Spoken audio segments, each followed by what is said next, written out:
कहाँ तक बातें हुई थी लास्ट क्लास में?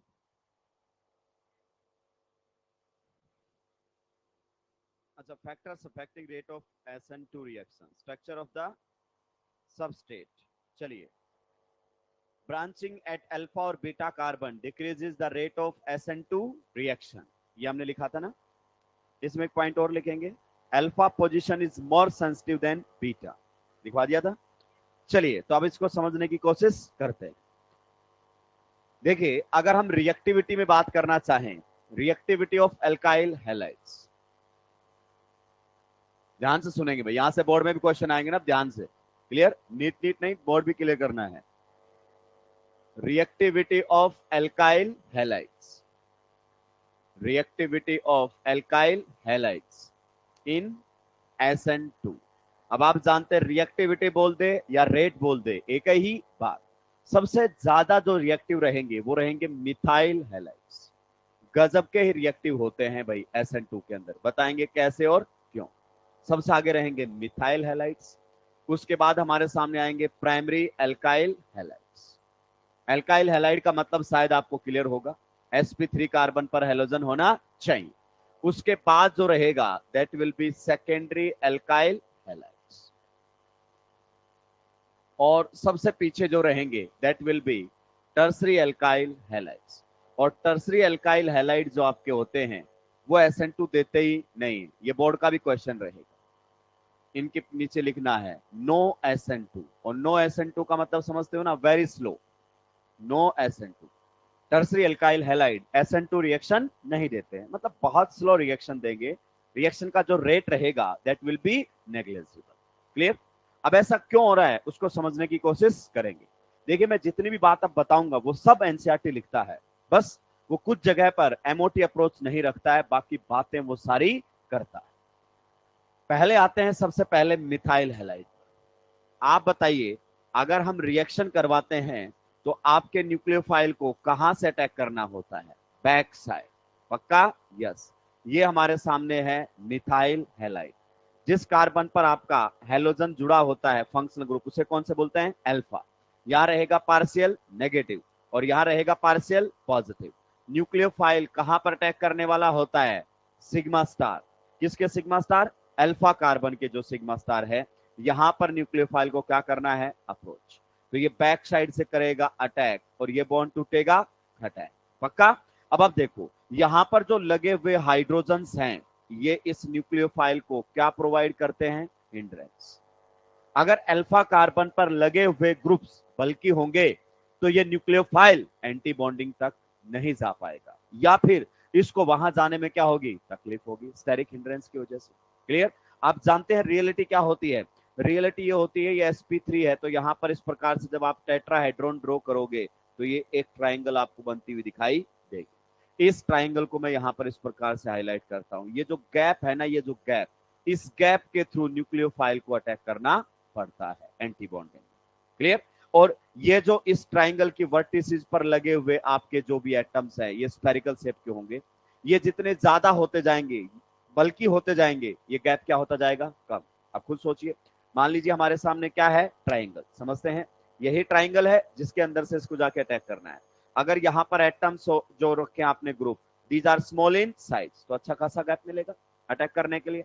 अगर हम इसकी साइज ग्रुप्स की बढ़ाते जाएंगे, ये देखो, तो ये जो गैप है, वॉइड है, ये क्या होता चला जाएगा?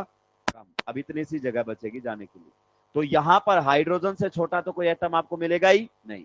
तो मिथाइल हैलाइड्स में स्टेरिक क्राउडिंग मिनिमम होता है, अल्फा कार्बन के ऊपर तीनों हाइड्रोजन होते हैं, तो बहुत आसानी से न्यूक्लियोफाइल एंटी बॉन्डिंग को क्या कर सकता है? अप्रोच कर सकता है। तो ये हमारे सामने कौन है? Methyl halide. इसीलिए ये सबसे ज्यादा रिएक्टिव रहेगा किसके अंदर? SN2 के अंदर। अब आप जाते हैं मिथाइल से प्राइमरी पर, तो प्राइमरी अल्काइल हैलाइड्स मैं आपको बता दूं, वो अल्काइल हैलाइड्स होते हैं जो प्राइमरी कार्बन से जुड़े होते हैं। प्राइमरी कार्बन वो होता है जो एक कार्बन से जुड़ा होता है। क्लियर? तो यहां पर अगर अपन बात करें, यहां पर मान लेते हैं कौन है? H। यहां पर भी हम मान लेते हैं कौन है? H। आप बताइए डैश के ऊपर कौन आएगा? एक कार्बन के लिए CH3 तो आएगा ही आएगा। अब बताइए CH3 कैसा ग्रुप हो गया है? बल्कि। तो बताइए अल्फा कार्बन पर स्टेरिक क्राउडिंग बढ़ गई कि नहीं बढ़ गई? तो एंटी बॉन्डिंग पर अटैक करना थोड़ा सा क्या हो जाएगा? मुश्किल। अगर एंटी बॉन्डिंग पर अटैक करना ही मुश्किल हो गया है तो रिएक्शन यहां पर क्या होने लगेगी, स्लो। यहां पर रहता है पार्शियल नेगेटिव और यहां पर रहता है पार्शियल पॉजिटिव। जिस कार्बन पर पार्शियल पॉजिटिव है दैट कार्बन इज इलेक्ट्रोडेफिशिएंट, न्यूक्लियोफाइल उसी पर अटैक करेगा। ठीक है, तो ये आपके सामने कौन हो गया है, प्राइमरी एल्काइल हैलाइड। अगर आपसे पूछा जाए कि मिथाइल हैलाइड और प्राइमरी एल्काइल हैलाइड में से SN2 रिएक्शन में कौन ज्यादा रिएक्टिव है, नो डाउट मिथाइल। क्लियर। अब प्राइमरी से सेकेंडरी पर जाओ, मुझे बताओ एक बार सेकेंडरी कार्बन कौन सा होता है, जो दो कार्बन से जुड़ा हुआ होता है। सही बात है कि नहीं है।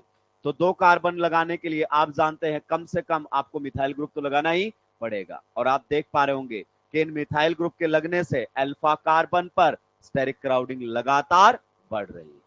तो न्यूक्लियोफाइल का जो अप्रोच करना है वो लगातार क्या होता जा रहा है, मुश्किल, बैक साइड से। और अगर आपने टर्सरी एल्काइल हैलाइड ले लिया जो कि यहां पर है secondary alkyl halide, tertiary alkyl halide के केस में यहां पर इस प्रकार से क्राउडिंग बढ़ती है कि आपका न्यूक्लियोफाइल बैक साइड से अटैक ही नहीं कर पाएगा, बैक साइड से बिल्कुल ब्लॉक हो जाएगी आपकी एंटी बॉन्डिंग।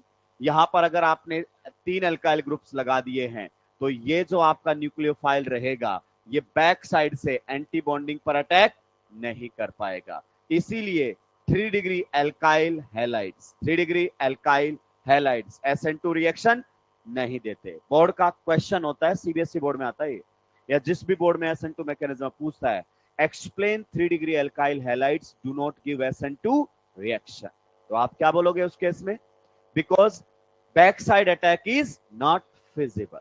अब जबरदस्त बात सुनना मेरी बात को, देखिए यहां पर अल्फा पर एक H और एक कितना ग्रुप लगा हुआ है, R एल्काइल ग्रुप है। यहां पर कितने R आ गए हैं, 2, और यहां पर कितने आ गए हैं, 3। यानी कि अगर आप देखोगे तो लगातार अल्फा पर ब्रांचिंग बढ़ रही है, यहां कोई ब्रांचिंग नहीं है। यहां एक मिथाइल अल्काइल ग्रुप आया, यहां पर कितने आ गए, 2, और यहां पर कितने आ गए, 3। तो जब अल्फा पर 3 ब्रांचिंग हो जाएगी ना तो SN2 नहीं होगा, SN2 नहीं होगा। तो मैंने आपको लिखवाया था कि एज ब्रांचिंग एट अल्फा और beta carbon increases rate of SN2 reaction decreases. तो आप देख लो यहां से यहां जाने पर अल्फा पर लगातार ब्रांचिंग बढ़ रही है, मतलब लगातार अल्फा पर number of alkyl group increase हो रहे हैं, तो SN2 रिएक्शन का रेट क्या होता चला जाएगा, स्लो।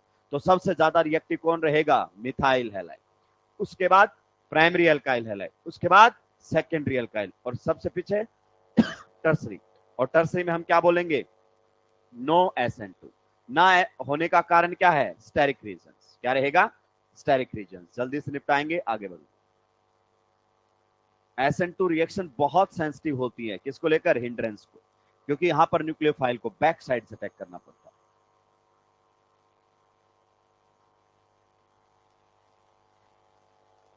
प्रॉपर कोलिजन से ही रिएक्शन होती है। जब तक न्यूक्लियोफाइल सिग्मा स्टार से नहीं टकराएगा रिएक्शन नहीं हो, जब तक न्यूक्लियोफाइल सिग्मा स्टार से नहीं टकराएगा रिएक्शन नहीं होगी।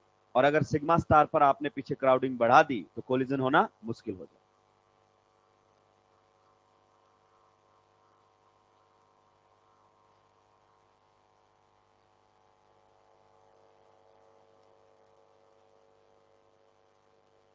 जल्दी जल्दी निपटाएंगे।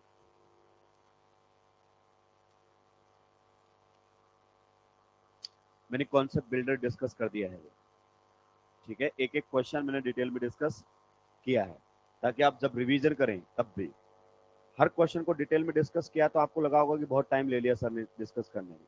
आपका हर क्वेश्चन काम का है ही। मान लीजिए आपके कॉन्सेप्ट बिल्डर नंबर 5 में केवल तीसरे क्वेश्चन में डाउट है तो आप तीसरा ही देखिए ना।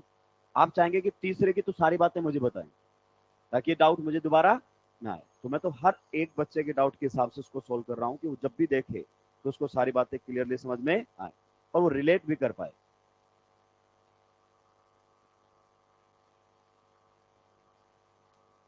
अभी अपने पास टाइम है तो मैं आपको बोलूंगा कि एक बार हाइड्रोकार्बन का मॉड्यूल फिर से सोल्व कर डालो, 2-3 बार सोल्व करो। अब अगर बिना थ्योरी पढ़े हुए सोल्व करोगे ना तो आपको समझ में आएगा कि कितनी चीजें याद है। समझ में तो आ गई थी लेकिन वो याद नहीं। नीट केवल रिवीजन मांगता है, कंप्लीट सिलेबस आपको कम से कम 25 से 30 बार रिवाइज करना पड़ेगा जब जाके सिलेक्शन के बारे में सोचें। रिवीजन नहीं है तो कितना भी अच्छा समझ में आया हो कोई फर्क नहीं पड़ेगा क्योंकि याद नहीं आएगा आपको क्या करना है। निपटा दिया है क्या?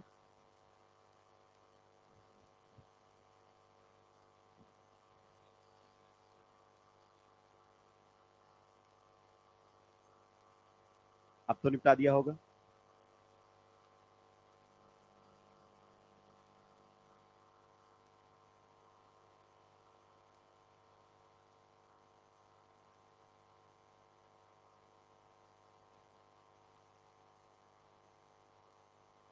मिथाइल हैलाइड्स खतरनाक रिएक्टिविटी शो करते हैं SN2 रिएक्शन के अंदर, क्योंकि अल्फा कार्बन पर मात्र क्या लगे हुए हैं, हाइड्रोजन्स, तो हिंड्रेंस सबसे कम, बहुत आसानी से अटैक होगा। यहाँ पर सिग्मा स्टार और न्यूक्लियोफाइल इजीली यहाँ पर अप्रोच कर पाएंगे। अब तो निपटा दिया होगा। जितना मैंने लिखा उतना ही लिखा है कि उससे ज्यादा भी लिखने लग गए हो? हाँ, स्टार लगाकर लिखेंगे। 3 degree alkyl halides, 3 degree alkyl halides do not give SN2 reaction। 3 degree board का क्वेश्चन आएगा ये, सीबीएसई बोर्ड में अगर आप हैं तो।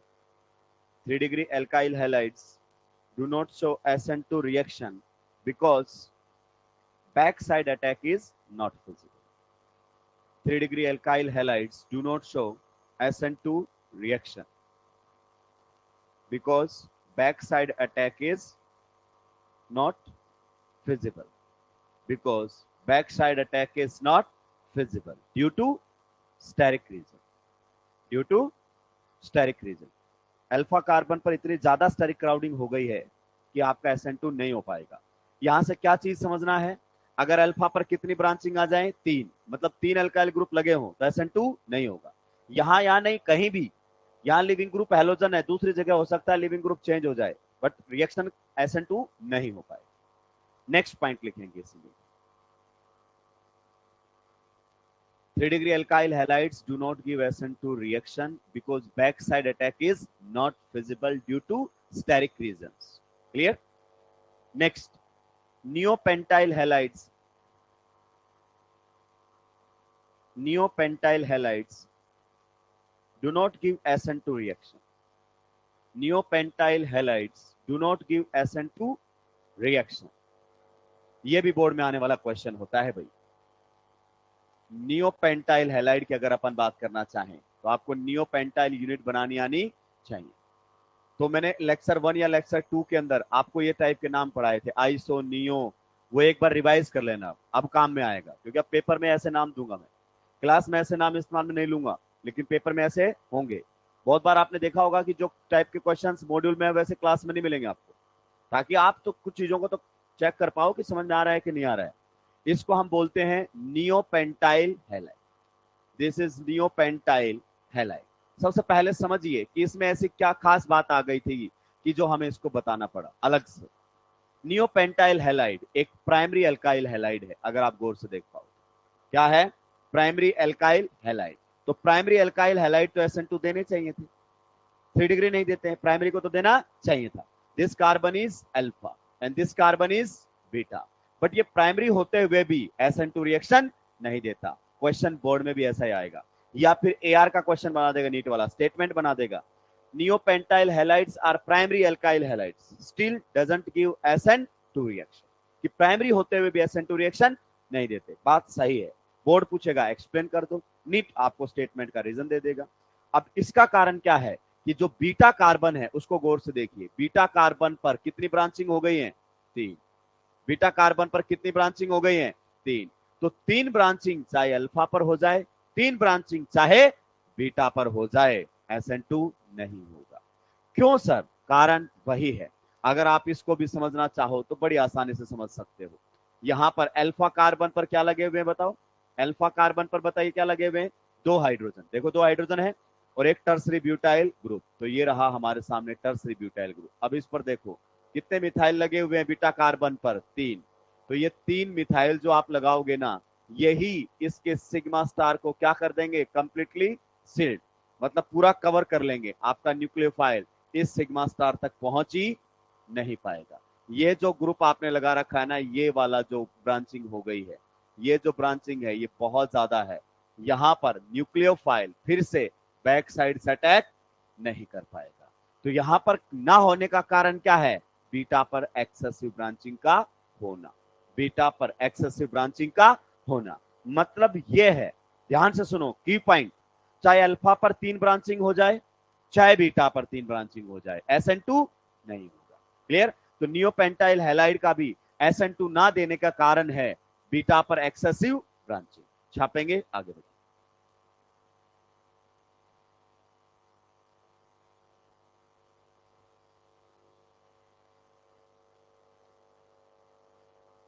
नियोपेंटाइल हैलाइड एक प्राइमरी एल्काइल हैलाइड होते हुए भी SN2 रिएक्शन नहीं दे पा रहा, एक प्राइमरी एल्काइल हैलाइड है। कारण है बीटा पर एक्सेसिव ब्रांचिंग। अपना पॉइंट क्या है? या तो अल्फा पर 3 ब्रांचिंग हो जाए या बीटा पर, SN2 नहीं होगा। ज्यादा सेंसिटिव पोजीशन कौन सी है, अल्फा या बीटा? अल्फा, अल्फा ज्यादा सेंसिटिव।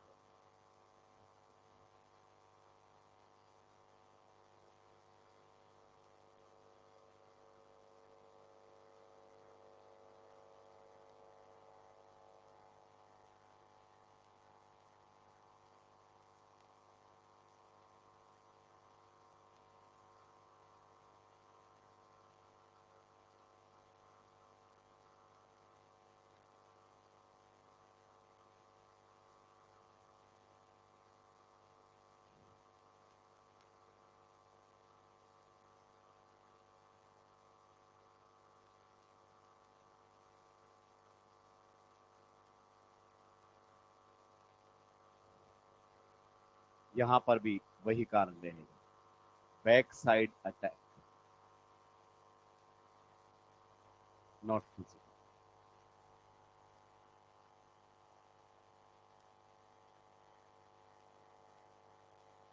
बता दिया है क्या? पक्का? अपना जुगाड़ क्या है? या तो अल्फा पर 3 ब्रांचिंग या बीटा पर, SN2 नहीं हो। चलिए बी पॉइंट पर हम आते हैं। पॉइंट बी रहेगा, क्वेश्चन हम एक साथ करेंगे। बी पॉइंट लिखेंगे,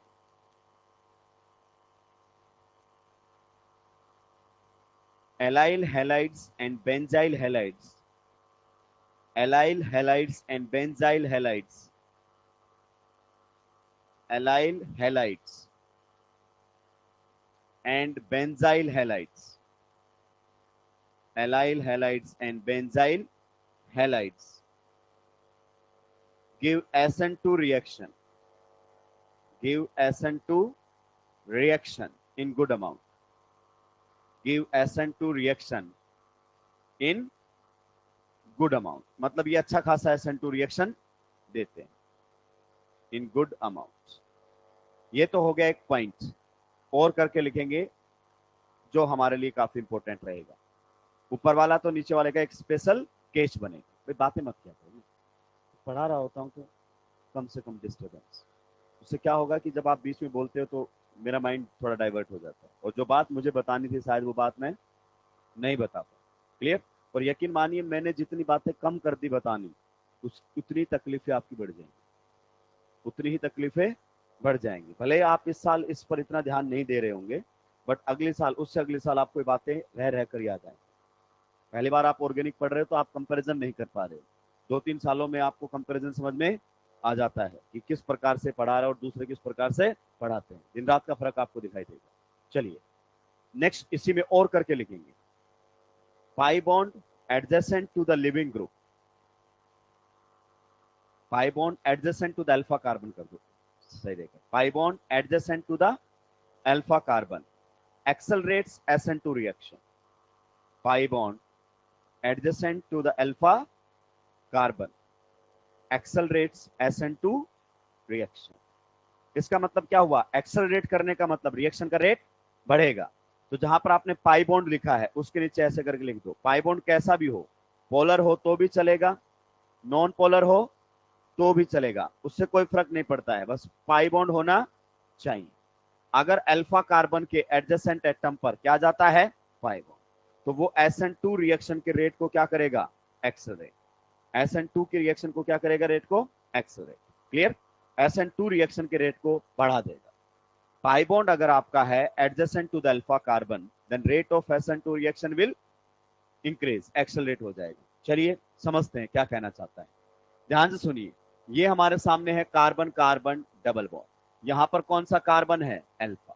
देखिए ये अल्फा कार्बन है और अल्फा कार्बन से अगले कार्बन पर क्या बना हुआ है? Pi bond. तो अगर ऐसी कभी स्ट्रक्चर बनेगी तो SN2 रिएक्शन का रेट बढ़ेगा। इस पर्टिकुलर यूनिट को आप जानते हैं, क्या बोलते हैं हम, एलाइल। तो ये हो जाएगा एलाइल हैलाइड। पक्का? यस। नेक्स्ट अगर अपन बात करें बेंजाइल हैलाइड, तो आप जानते हैं टोलिन का एक एच हटाने पर बेंजाइल यूनिट बनती है। तो ये हमारे सामने कौन सा रहेगा, बेंजाइल हैलाइड, अल्फा कार्बन। देखो अल्फा से नेक्स्ट पर यहां पर भी क्या बना हुआ है, पाई बॉन्ड। तो बेटा इसको हम बोलते हैं बेंजाइल हैलाइड। तो यहां पर तो आप देख पा रहे होंगे कि जो आपके पाई बॉन्ड है वो नॉन पोलर है, उससे हमें फर्क नहीं पड़ता नॉन पोलर है या पोलर, पाई बॉन्ड होना चाहिए। नेक्स्ट अगर अपन बात करें तो आपके सामने कुछ इस प्रकार से भी आ सकता है, ट्रिपल बॉन्ड ये भी आ सकता है। यहां पर भी आपको अच्छा खासा SN2 रिएक्शन का रेट देखने को मिलेगा। या फिर आपका जो पाई बॉन्ड आ जाए वो पोलर वाले पाई बॉन्ड भी हो सकते हैं, देखो ये वाले पाई बॉन्ड। तो इस केस में भी ये है अल्फा कार्बन, SN2 रिएक्शन का रेट आपको बेहतरीन यहां पर देखने को मिलेगा।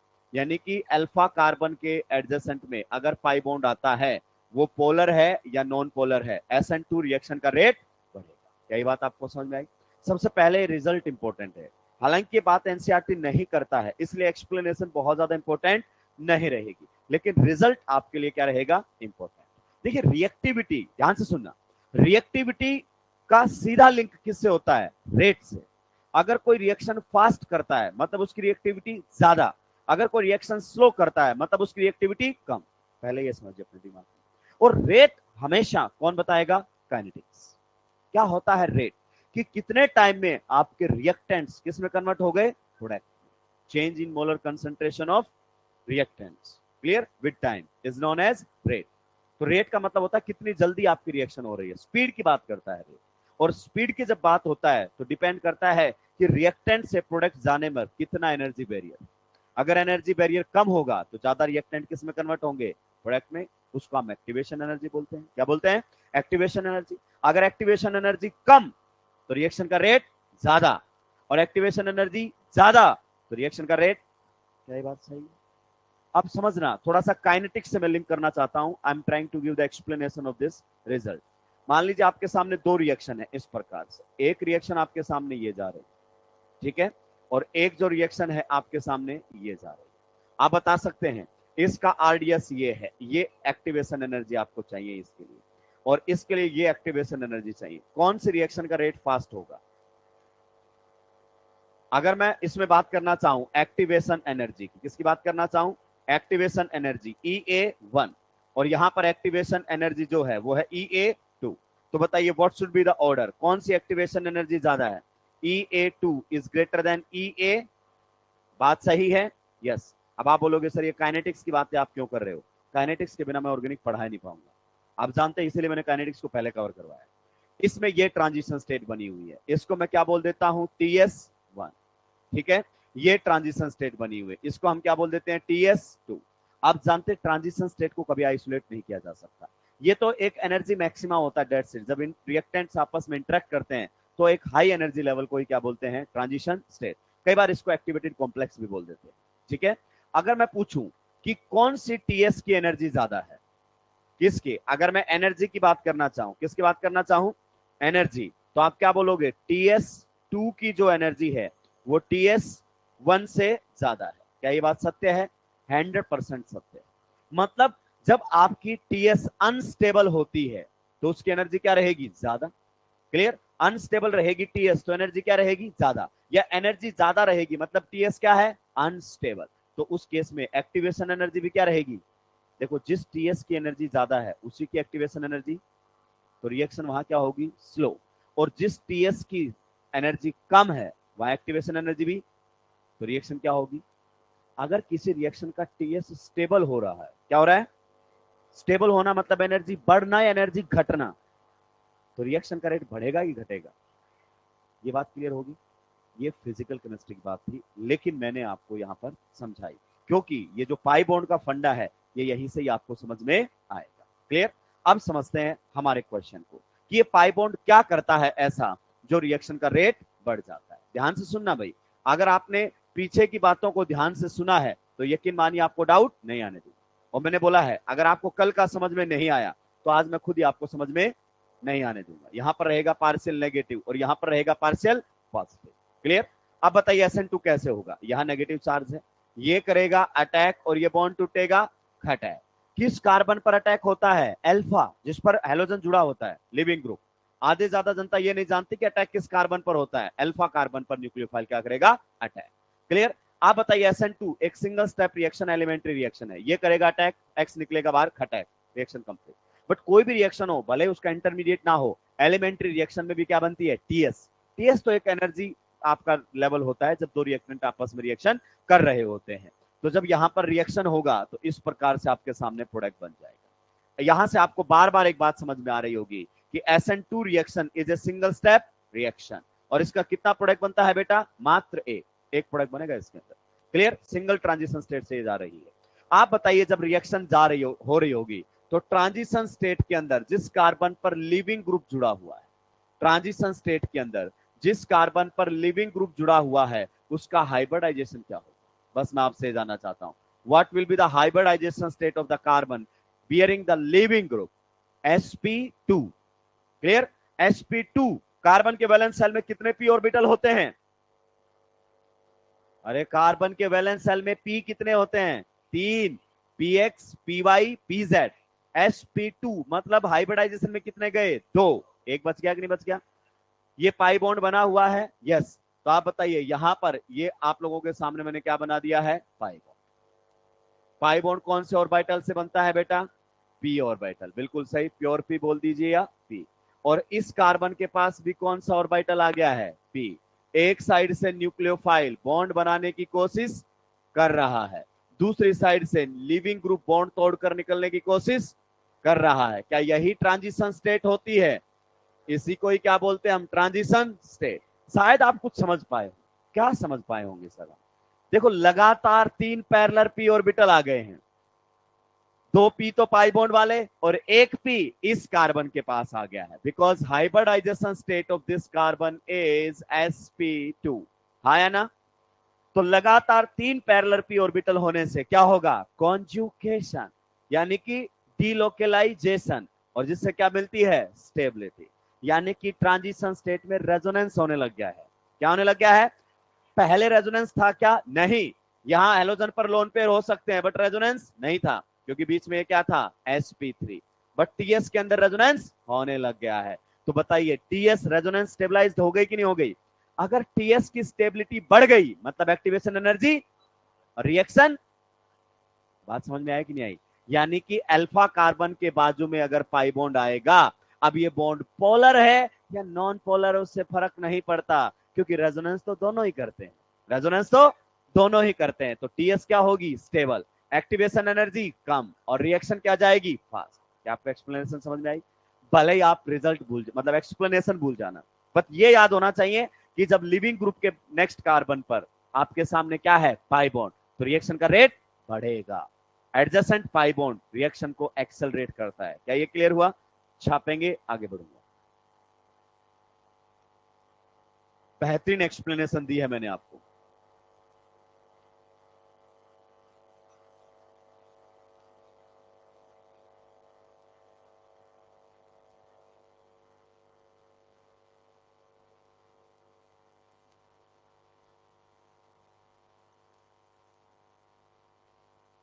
पाई बॉन्ड होना चाहिए बस, आइदर इट इज पोलर और नॉन पोलर। इसीलिए एलाइल और बेंजाइल अच्छा SN2 देते हैं। कारण, एलाइल में भी तो लिविंग ग्रुप के नेक्स्ट कार्बन पर क्या है? Pi bond.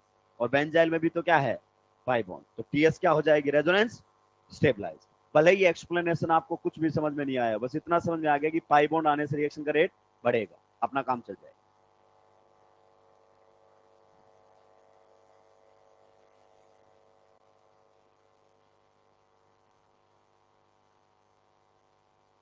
जल्दी जल्दी निपटाएंगे भाई।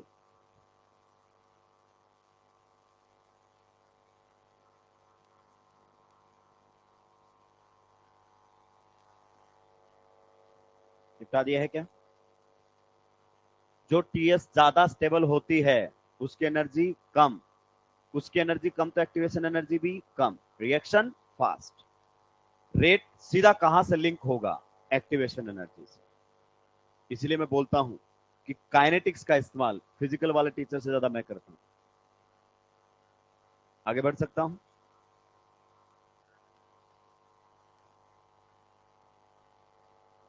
राक्षस उसको छापना मत, उसकी फोटो खींच लेना।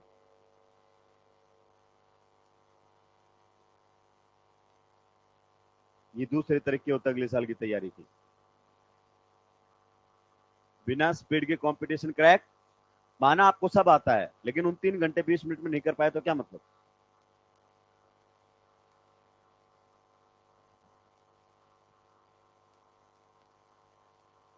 टीएस बोले तो transition state is resonance stabilized, is resonance stabilized. ये ग्राफ व्राफ याद करने की जरूरत नहीं है, कोई मतलब नहीं है, बस अपने को समझ में आ गया कि हाँ टीएस स्टेबल हो जाती, काम चल जाएगा अपना। क्वेश्चन तो हम अलग तरीके से करेंगे।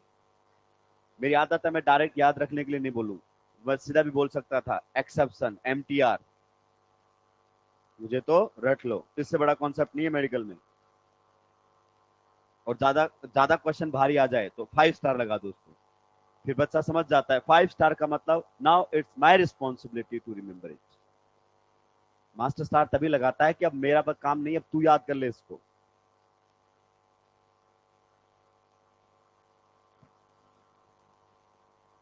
निपटा दिया है क्या?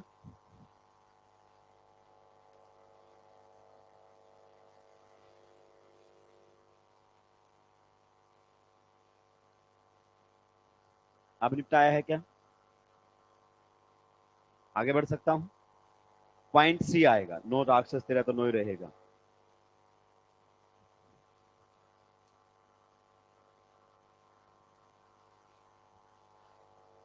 कारण क्या रहता है? एडजेसेंट पाई बॉन्ड आने पर रिएक्शन का रेट क्यों बढ़ता है?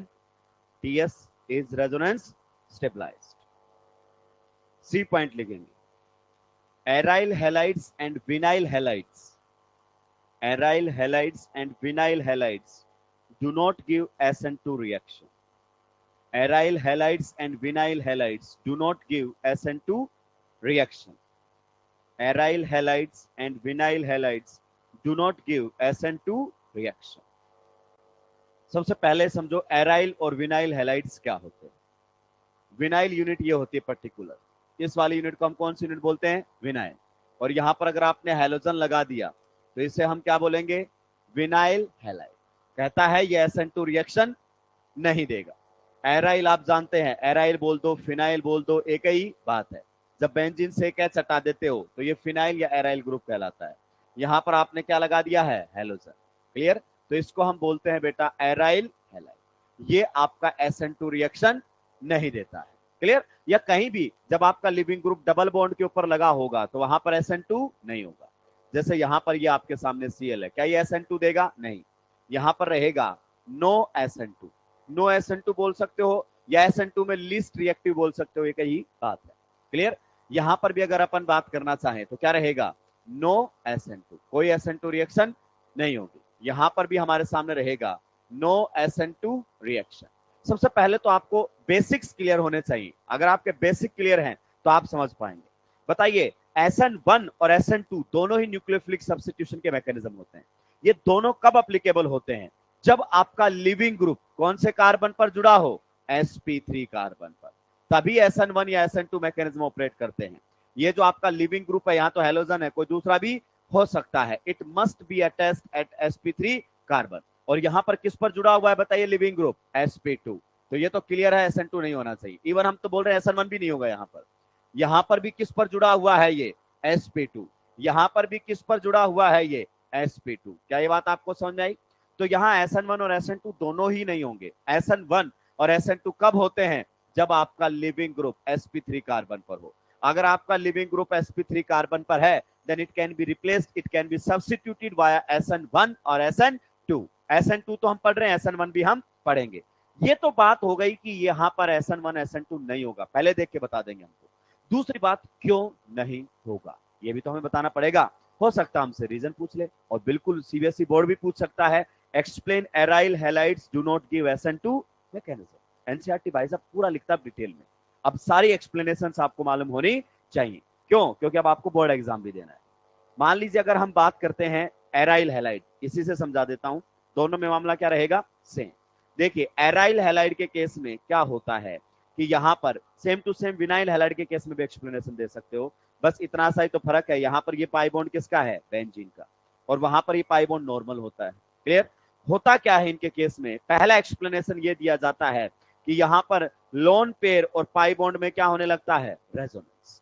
रेजोनेंस होगा तो रेजोनेंस होने से आप जानते हैं बॉन्ड लेंथ पर भी फर्क पड़ता है। जब रेजोनेंस आपको देखने को मिलेगा तो बॉन्ड लेंथ में फर्क पड़ेगा। कार्बन और हेलोजन में यहाँ कैसा बॉन्ड बन जाएगा, डबल, यहाँ पर आ जाएगा नेगेटिव चार्ज। कुछ याद दिलाऊं, lone pair will convert into pi bond and pi bond will convert into negative charge. तो जिस बॉन्ड को आप सिंगल समझ रहे थे कि ये बॉन्ड कैसा है, सिंगल, क्या ये बॉन्ड 100% सिंगल है, नहीं, तो इस बॉन्ड में डबल बॉन्ड के कैरेक्टर आ गए। तो यहां पर आपको देखने को मिलेंगे क्या, पार्शियल डबल बॉन्ड कैरेक्टर। क्या देखने को मिलेंगे, partial double bond. Partial double bond यहां पर देखने को मिलेगा।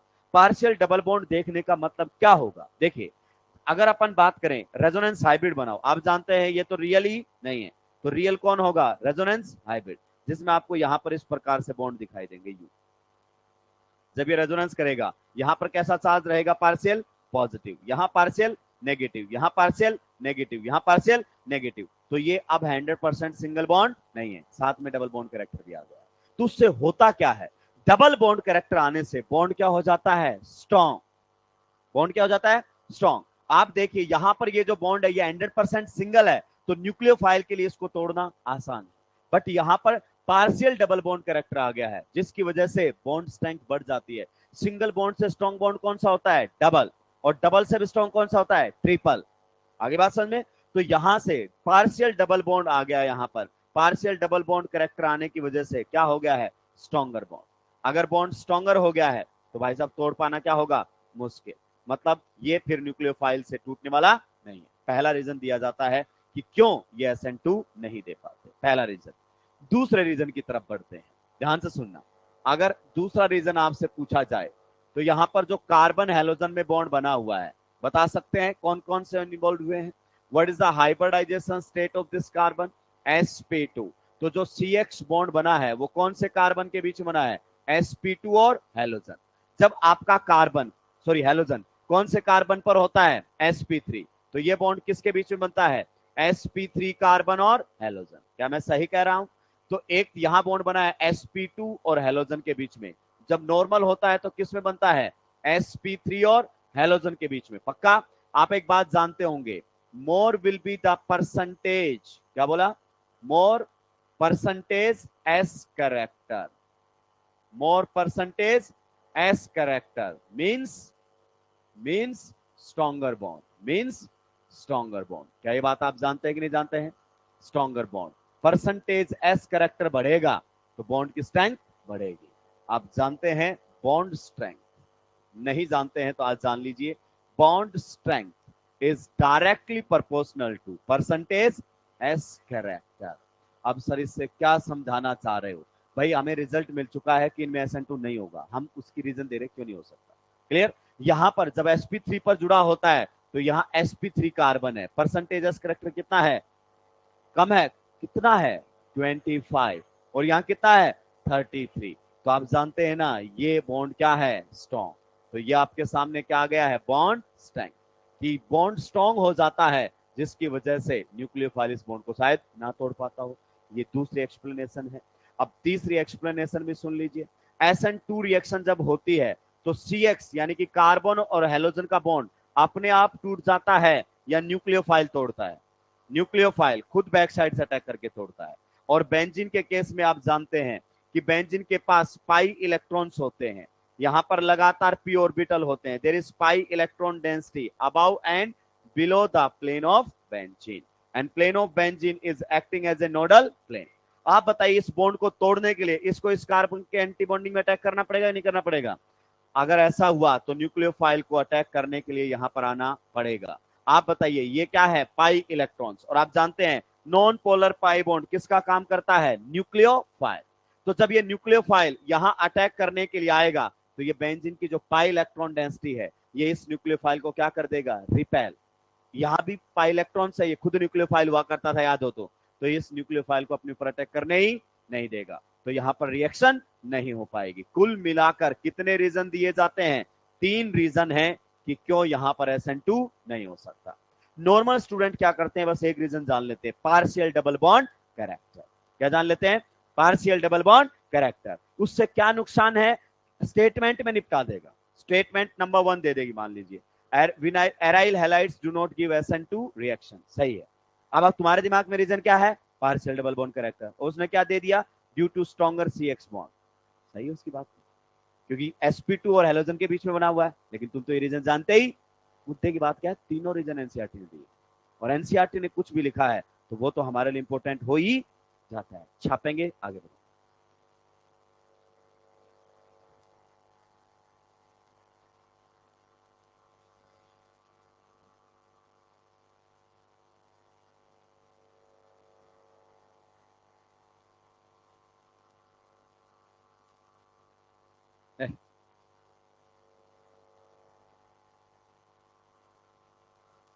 अलग अलग लेवल के लोग बैठे हुए हैं।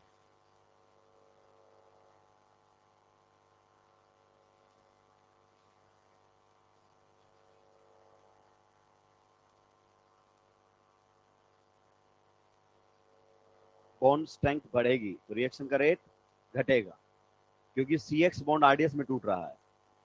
कार्बन और हेलोजन का बॉन्ड न्यूक्लियोफाइल ने ही तो ब्रेक किया है। अगर इस बॉन्ड को स्ट्रॉन्ग करते चले जाओगे तो रिएक्शन का रेट क्या होता चला जाएगा? स्लो।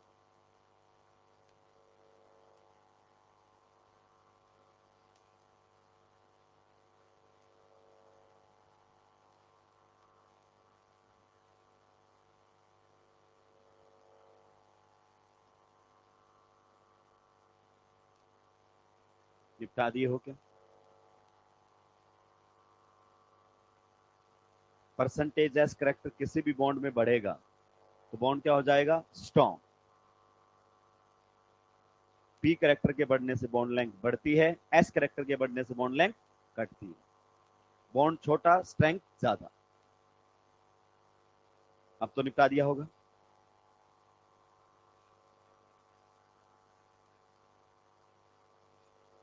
मुझे लगता है 3 घंटे में तुम्हारा बोर्ड का पेपर पूरा नहीं होगा। नीट तो दूर की बात है।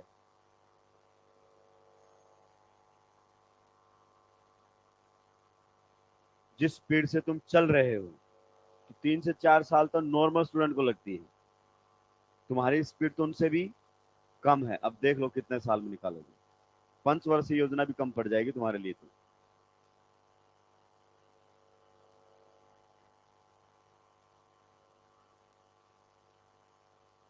बचपन में जो कहावत कही गई थी उसको ज्यादा सीरियसली ले लिया आपने। Slow and steady wins the. इतने स्लो चलोगे कि भाई साहब नीट क्वालिफाई करने में बुढ़ापा आ जाएगा, और फिर MBBS करने में तो निकल ही लोगे।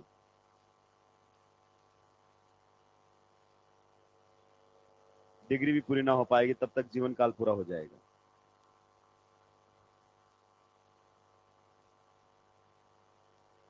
निपटा दिया है क्या?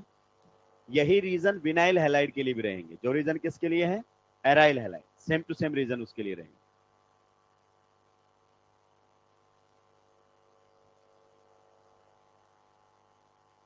नीचे वाले में हमने रीजन लिखा नहीं है, क्योंकि ये क्रॉस करके छोड़ दोगे तो 2 दिन बाद पढ़ोगे तो तुम्हें नहीं पता चलेगा क्रॉस क्यों किया था।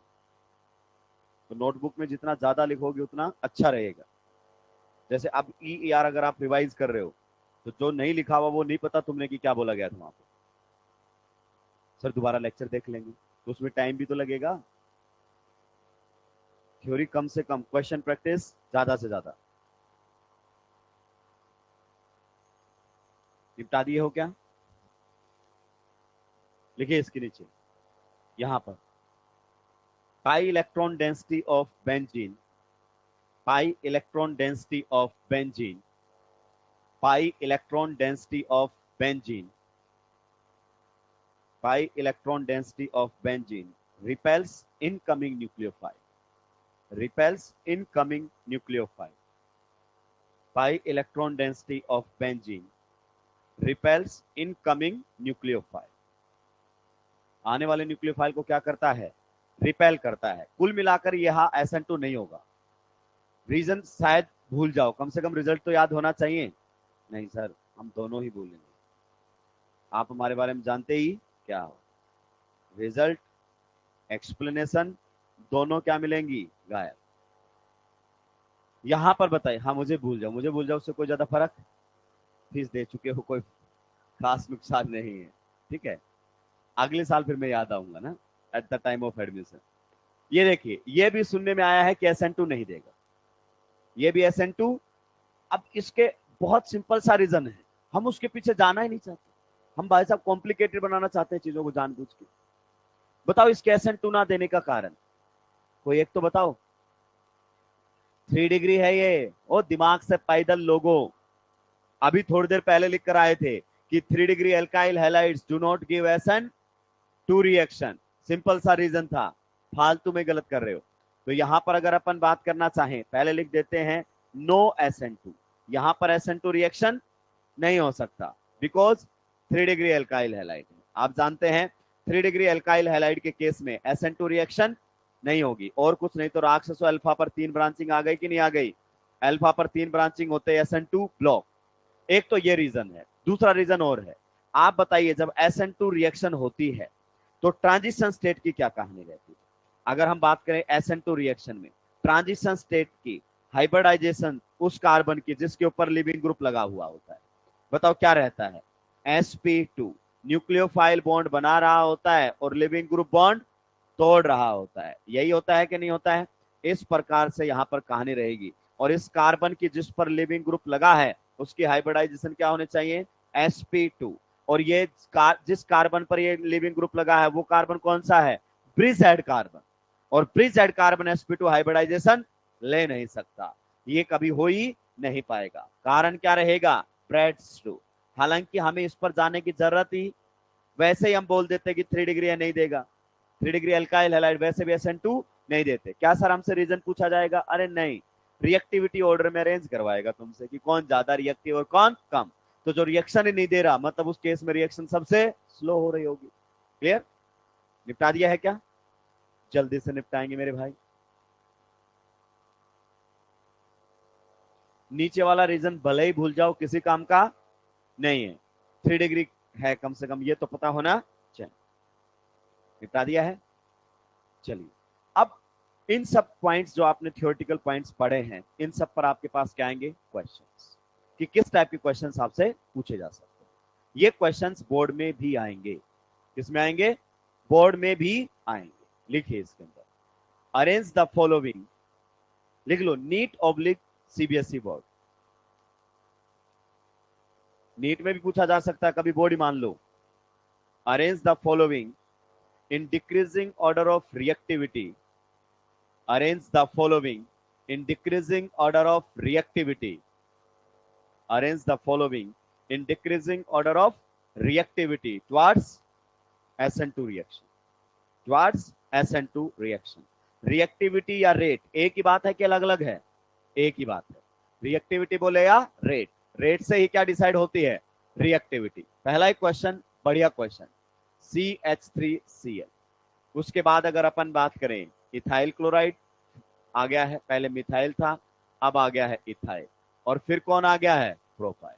कहता है SN2 में रिएक्टिविटी ऑर्डर बताइए। भाई साहब बढ़िया क्वेश्चन है, कैसा क्वेश्चन है, बढ़िया। अगर सही लेवल पर आपने डिस्कस नहीं किया तो निपट जाओगे। कुछ सीधा याद कर लेते हैं, प्राइमरी, सेकेंडरी, टर्सरी, तीनों ही प्राइमरी, तीनों ही क्या है, प्राइमरी। तो कोई दिक्कत नहीं है। ये भी कैसा है, 1 डिग्री 1 डिग्री 1 डिग्री। बताओ यहां पर अल्फा पर तीनों क्या है, हाइड्रोजन, और यहां पर अल्फा पर एक हाइड्रोजन और एक मिथाइल, बल्कि ग्रुप आ गया, रेट कम हो गया। क्लियर, यहां पर अल्फा पर 2 हाइड्रोजन और एक इथाइल, इथाइल की बल्कीनेस मिथाइल से भी ज्यादा, तो अल्फा पर जितना बल्कीनेस आता जाएगा ग्रुप्स में, रेट क्या होता चला जाएगा, कम। तो बताइए सबसे ज्यादा रिएक्टिव कौन सा रहेगा, फर्स्ट, उसके बाद सेकेंड, उसके बाद किसी को कोई दिक्कत आपत्ति परेशानी होनी भी नहीं चाहिए। चलिए मूव करते हैं नेक्स्ट क्वेश्चन की तरफ। CH3Br, CH3CH2Br। अब आप रिप्लाई करेंगे, आप जाने आपका काम। CH3CH और यहां पर लगा हुआ है Br, नंबर 3। ये हमारे सामने है टर्सरी ब्यूटाइल। कॉमन नेमिंग जाकर एक बार पढ़ लेना, क्योंकि यहां पर स्ट्रक्चर से और पेपर में नाम से क्वेश्चन पूछूंगा। जो तुम्हें सबसे मुश्किल लगेगा वो मैं नहीं बताऊंगा, वो पेपर में पूछूंगा, ये ध्यान रखना।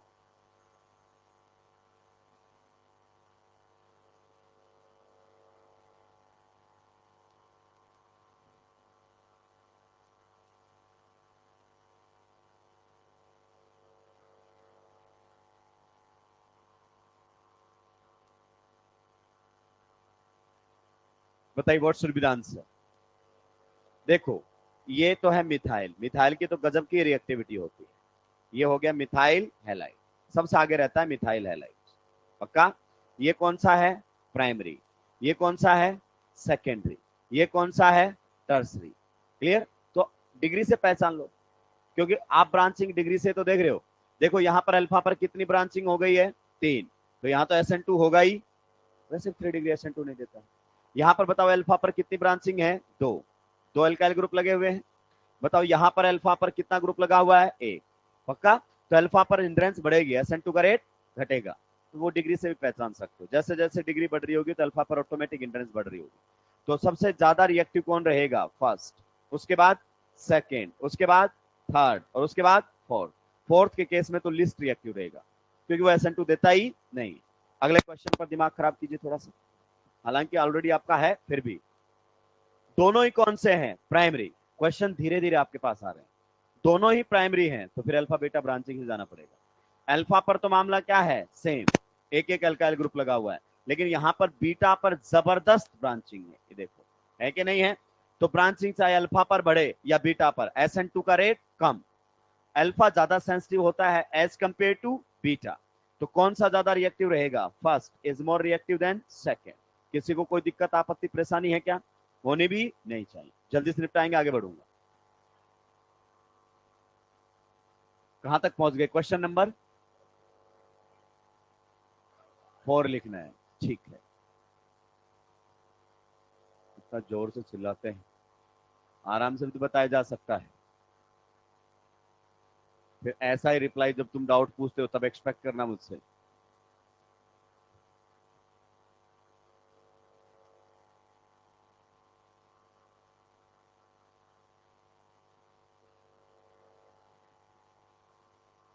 फिर तो बोलेंगे डाउट पूछने जाते हैं तो चिड़चिड़े हो जाते हैं मुझसे।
हाँ, आपस में बात करके सोल्व कर दोगे शायद।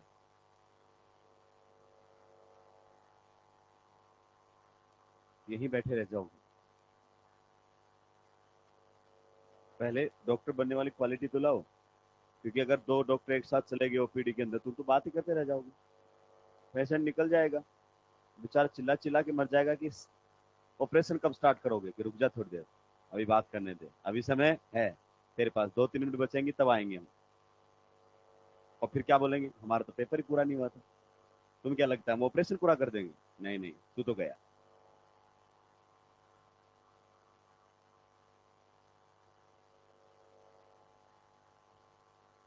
क्वेश्चन नंबर 4 का जवाब देंगे जल्दी से। फर्स्ट और सेकंड में कौन ज्यादा, अल्फा पर 3 ब्रांचिंग और यहां पर बीटा पर, which is more sensitive, alpha. तो अल्फा पर ज्यादा ब्रांचिंग होने से रेट ज्यादा घटेगा, तो सेकंड की रिएक्टिविटी फर्स्ट से क्या रहेगी, बढ़िया क्वेश्चन है कि नहीं है? कुछ क्वेश्चंस एक्सक्लूसिवली आपको यही देखने को मिलेंगे। नेक्स्ट में अगर अपन बात करना चाहें तो बताओ ये कौन सा है? Primary 1 degree. ये भी कौन सा है? 1 डिग्री। ये कौन सा है? 2 डिग्री। ये कौन सा है? 3 डिग्री। क्लियर? तो बताओ सबसे ज्यादा रिएक्टिव कौन से होंगे? सबसे कम रिएक्टिव कौन सा होगा? 3 डिग्री यानी कि 4। उसके बाद थर्ड यानी कि 2 डिग्री। अब ये भी 1 डिग्री, ये भी 1 डिग्री। डिग्री सेम हो गई तो ब्रांचिंग देखो, यहां पर अल्फा, अल्फा पर तो यहां भी मामला क्या है? सेम।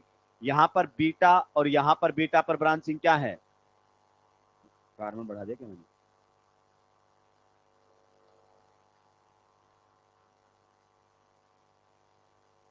यहां बी आर था। क्लियर? तो ये हुआ अल्फा। क्लियर? और ये हुआ, हाँ स्ट्रक्चर चेंज कर दिया मैंने, पता है। तो चेंज कर लो ना, बीटा पर लगाना था ब्रांचिंग, गामा पर चला गया था। तो यहां पर अल्फा पर तो मामला क्या है? सेम। बीटा पर देखो यहां पर ब्रांचिंग क्या है? ज्यादा, और यहां पर क्या है? कम। तो डिग्री सेम हो जाए तो ब्रांचिंग से देखेंगे। तो बताइए कौन सा ज्यादा रिएक्टिव होना चाहिए, फर्स्ट या सेकेंड? फर्स्ट। तो सेकेंड उसके पीछे, ये आ जाएगा। क्लियर? ब्रांचिंग अल्फा पर बढ़े या बीटा पर, रिएक्शन का रेट घटेगा। नेक्स्ट क्वेश्चन नंबर 6, थोड़ा सा बढ़िया क्वेश्चन आप लोगों के सामने रहेगा, दिमाग पर जोर डालेंगे और समझाने की कोशिश करेंगे। अच्छा, इन सब में बताओ सबसे कम रिएक्टिव कौन सा होना चाहिए? सबसे कम रिएक्टिव थर्ड। क्यों बोल रहे हो थर्ड? सबसे कम रिएक्टिव, दिमाग से पैदल इंसान। ये तो SN2 देते ही, अगर आपका लिविंग ग्रुप sp2 कार्बन पर है तो SN2 होगा ही।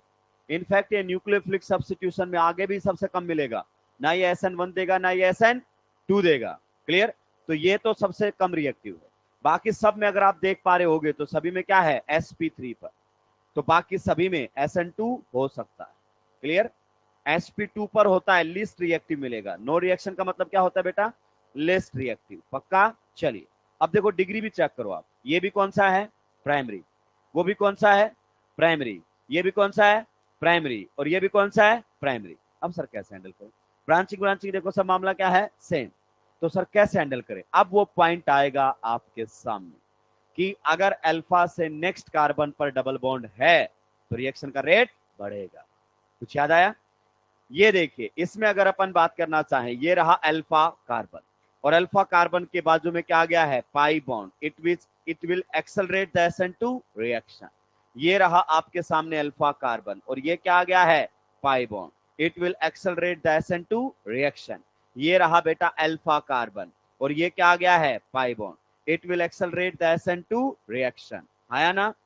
अब आपको बताना है कि सर इसमें भी रिएक्शन का रेट बढ़ेगा पाई बॉन्ड की वजह से, इसमें भी रिएक्शन का रेट बढ़ेगा पाई बॉन्ड की वजह से, इसमें भी रिएक्शन का रेट बढ़ेगा पाई बॉन्ड की वजह से। लेकिन आप मेरी बात समझ नहीं पा रहे हो।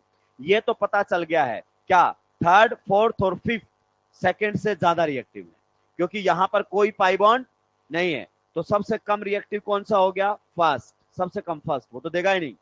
उसके बाद सेकेंड। यहां तक हमें कोई डाउट? सर आपने ये तो बता दिया कि पाई बॉन्ड जब होता है एडजेसेंट तो SN2 का रेट बढ़ता है। यहां भी, यहां भी, यहां भी, किस में ज्यादा बढ़ेगा और किस में कम बढ़ेगा ये आपने नहीं बताया। आपने ये तो बता दिया कि TS ज्यादा स्टेबल होगी पाई बॉन्ड के आने से, तो एक्टिवेशन एनर्जी कम और रिएक्शन फास्ट। लेकिन किसकी TS ज्यादा स्टेबल होगी और किसकी TS कम स्टेबल होगी ये आपने नहीं बताया। अब मैं आपको एक बेहतरीन पॉइंट बता रहा हूं, ध्यान से सुनना। पहले मेरी चीज को ध्यान से सुनना। जब आपको यह डिसाइड करना हो, क्या डिसाइड करना हो कि कौन सी TS ज्यादा स्टेबल बनेगी, इसके केस में, इसके केस में, या इसके केस में, तो अल्फा कार्बन पर दिमाग में नेगेटिव चार्ज सोच लो। हालांकि SN2 का कोई इंटरमीडिएट नहीं होता है, लेकिन आप दिमाग में क्या सोच लेना? नेगेटिव। जहां अल्फा है वहां पर एक बार दिमाग में एनायन बना लो, जहां अल्फा है दिमाग में एनायन बना लो, जहां अल्फा है दिमाग में एनायन बना लो। क्या वास्तव में SN2 में कोई एनायन बनता है? नहीं, ये जुगाड़ है। क्या सर ये जुगाड़ कहीं पर फेल होगा? नहीं, दनादन काम करेगा ये। क्लियर? अब बताइए, दिमाग में नेगेटिव सोचो, बताओ सबसे ज्यादा स्टेबल नेगेटिव कौन सा रहेगा? कौन सा रहेगा? मैं तुम्हारी गर्दन तोड़ दूंगा, भांग पी के आए हुए लोगों, GOC पढ़ा पढ़ा के मेरे फेफड़े फोड़ गए हैं, लेकिन तुम्हें कोई फर्क नहीं पड़ा है। हाथों हाथ भूलने का जो टैलेंट तुम लोगों को मिला है वो कमाल है। दोनों एनायन में से कौन सा एनायन ज्यादा स्टेबल है? फर्स्ट या सेकंड? नेगेटिव चार्ज कहां जाएगा? कार्बन से ऑक्सीजन। और नेगेटिव चार्ज कहां जाएगा? कार्बन से कार्बन। नहीं सर, यहां एक पाई बॉन्ड के साथ, यहां 3 पाई बॉन्ड के साथ। एक्सटेंट ऑफ कॉन्जुगेशन तब देखा जाता है जब चार्ज सेम एटम से सेम एटम पर जा रहा हो। क्लियर? यहां लेस En2 मोर En। अब यहां पर नेगेटिव चार्ज प्राइमरीली किस पर रहेगा? ऑक्सीजन पर। और यहां तो ऑक्सीजन पर कभी आएगा नहीं। Negative charge on more electronegative atom more stable. पक्का? सेम टू सेम कॉन्सेप्ट यहां भी बता रखा था, लेकिन तुम्हें कोई फर्क, तुम्हें क्या लगता है सर इस साल बताने से अगले साल भी बताओगे तब भी हमें नहीं पता लगेगा? बताओ इन दोनों में से किसकी स्टेबिलिटी ज्यादा है? एसीटेट आयन या phenoxide ion? Negative oxygen to oxygen, और यहां ऑक्सीजन टू कार्बन, इसकी स्टेबिलिटी ज्यादा है भले ही पाई बॉन्ड कम है। तो नंबर ऑफ पाई बॉन्ड तब मैटर करते हैं जब चार्ज सेम एटम से सेम पर जा रहा हो। तो बताइए इन तीनों में से सबसे ज्यादा स्टेबिलिटी किसकी रहेगी? किसकी रहेगी? फिफ्थ। तो सबसे ज्यादा रिएक्टिव कौन सा रहेगा? फिफ्थ। इसकी टीएस सबसे ज्यादा स्टेबल रहेगी। उसके बाद कौन सा रहेगा? फोर्थ। अब पाई बॉन्ड चेक करो। और फिर कौन सा रहेगा? थर्ड। इसका नेगेटिव का 3 पाई बॉन्ड के साथ रेजोनेंस, और इसका 1 पाई बॉन्ड के साथ। क्लियर हुआ कि नहीं हुआ? चलिए निपटाएंगे, अगले क्वेश्चन की तरफ बढ़ेंगे। इसको निपटाने के बाद सब गुड़ गोबर कर देते हैं।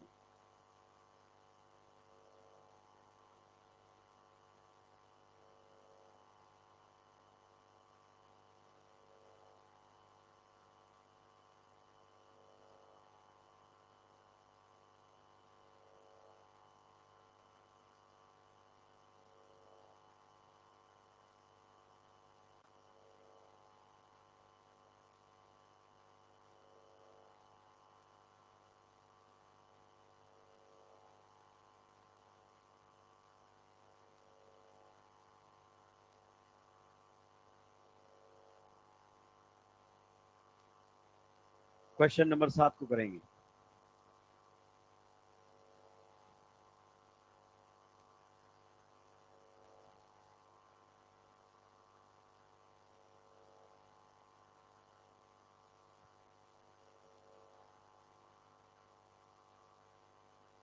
दिमाग चलाया करो क्वेश्चंस पे, पीछे की बातों को रिकॉल करने की कोशिश किया करो, नहीं बैठे के बैठे रह जाओगे, समय निकलता जाएगा, सिलेक्शन नहीं आएगा। बता रहा हूं मैं आपको, सिलेक्शन केवल एक ही चीज से आएगा, पढ़ने से।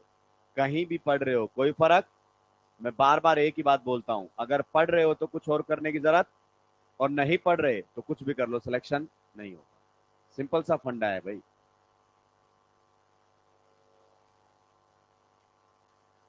मैं तो ये भी कहता हूं कि आपको कभी मास्टर पर डिपेंडेंट नहीं होना चाहिए, लेकिन तुम तो मास्टर पर डिपेंड भी नहीं कर रहे हो, मास्टर से सीख भी नहीं रहे हो। कुछ ज्यादा ही सीरियसली ले गए कि तेरी बात तो नहीं सुनेंगे, तो उस पर डिपेंड हो जाए, ऐसा हो ही नहीं सकता। डिपेंड नहीं होना है तो मुझसे आगे चलो, मुझसे पीछे नहीं। पलट के देखना पड़ेगी तुम कहाँ हो, कि सर अभी नहीं दिखाई देंगे, बहुत दूर है।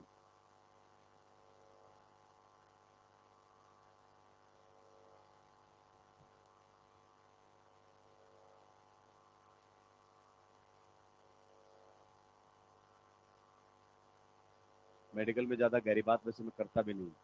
ज्यादा गहरी बात करोगे तो बच्चे इतनी गहराई में जाते हैं कि गहराई में चले तो जाते हैं, आ नहीं पाते हैं, वहीं रह जाते हैं। बाहर कौन निकल कर आता है? केवल मास्टर। तो बाकी का टॉपिक कैसे पढ़ाएगा वो?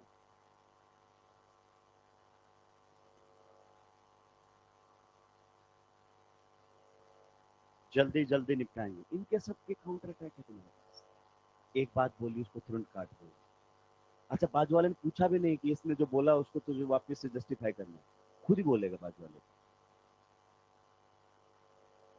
ना वो उसको पढ़ने देता है और ना खुद पढ़ता है। ऐसे भी कुछ कलाकार होते हैं, जाएंगे खाना खाएंगे सोएंगे, पहले तो उठेंगे नहीं। अलार्म अलार्म कुछ नहीं लगाते, अगर अलार्म भी लगाते हैं ना तो उनको छोड़ के पूरे हॉस्टल को पता चलता है उनकी अलार्म बज रही है। उनकी अलार्म केवल उन्हीं को नहीं उठा पाती है, बाकी पूरे हॉस्टल को उठा देती है। फिर उठेंगे, चाय पियेंगे, बाजू वाले रूम में जाएंगे, बातें करेंगे कि मेरा तो होना नहीं है और तेरा होने दूंगा नहीं। चल मिलके बातें करते हैं, एक दूसरे के ऊपर बात करते हैं।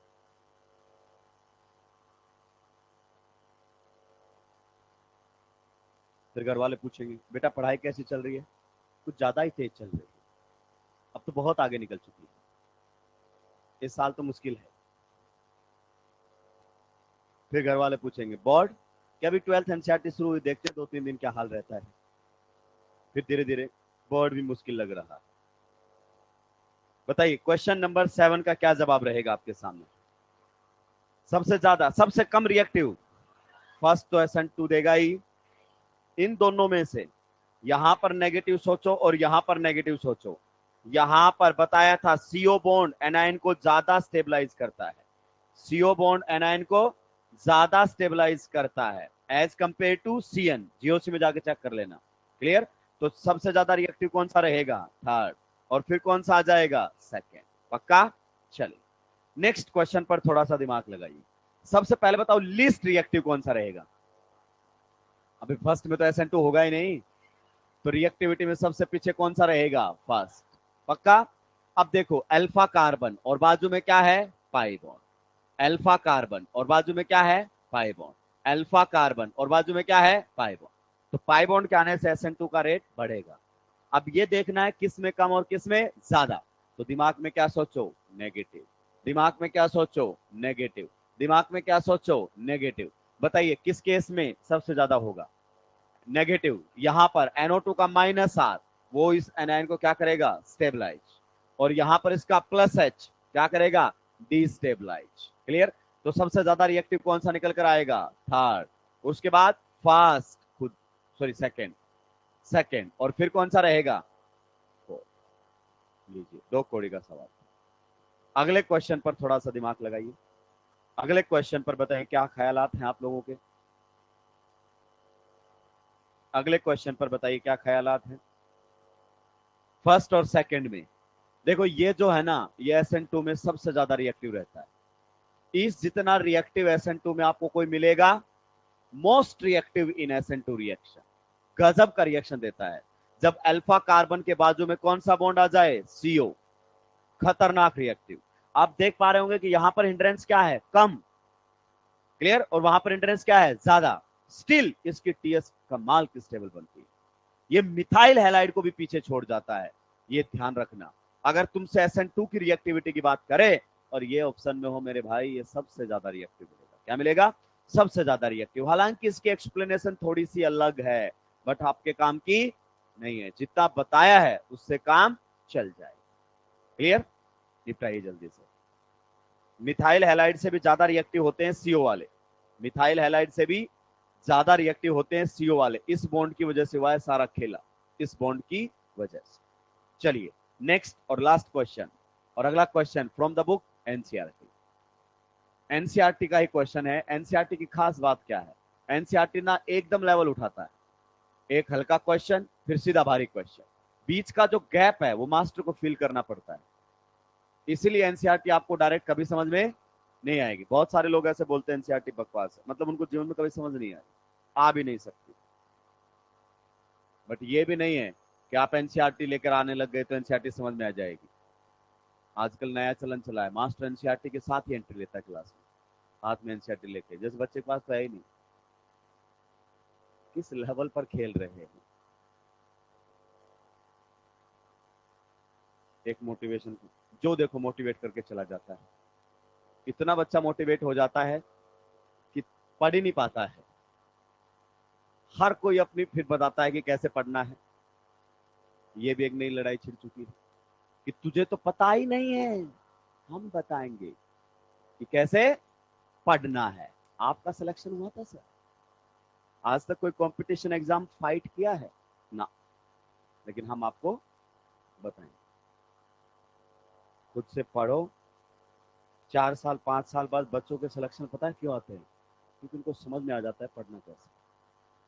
4 साल में बहुत ज्यादा इंटेलिजेंट तो नहीं होते, मेरे को तो लगता है कुछ ना कुछ दिमाग कम ही काम करने लगता है, बुढ़ापे की तरफ चले जाते हैं, लेकिन फिर भी वो सिलेक्शन निकाल लाते हैं। किसी बच्चे का पहले ड्रॉप में नहीं हुआ, दूसरे ड्रॉप में नहीं हुआ, तीसरे ड्रॉप में हो गया, इसका मतलब ये थोड़ी 3 साल में इंटेलिजेंट हो गया, फिर तो उसको थोड़ा और इंतजार करना चाहिए, IAS बन के निकलेगा।